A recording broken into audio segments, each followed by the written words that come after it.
Pilkhana tragedy ঘটনায় বিস্ফোরক আইনে করা মামলায় প্রায় 250 জন বিডিআরের সাবেক সদস্যকে জামিন দিয়েছে আদালত। রোববার কেরানীগঞ্জের কেন্দ্রীয় কারাগারের ভেতর ঢাকার বিশেষ ট্রাইব্যুনাল একের বিচারক মোহাম্মদ ইব্রাহিম মিয়ার অস্থায়ী আদালত তাদের জামিন দেন। এর আগে বেলা 11টার পর আদালতে বিচার কাজ শুরু হয়। পরে আসামি পক্ষের আইনজীবী মোহাম্মদ পারভেজ সাক্ষ্য গ্রহণ পেছানোর আবেদন করেন। অন্যদিকে রাষ্ট্রপক্ষে প্রসিকিউটর মোহাম্মদ বুরহানুদ্দিন সাক্ষ্য নেওয়ার প্রার্থনা করেন।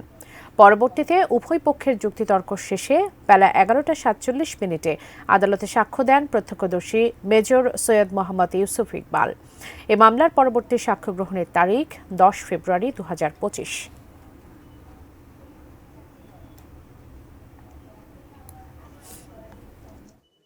যে 256 জন যাদের 10 বছরের সাজা হয়েছিল সেই লোকগুলোর সাজা 2010 সাল থেকে আজকে 2025 সাল, তাদের 10 বছরের সাজা ইতোমধ্যে সার্ভড আউট হয়ে গেছে।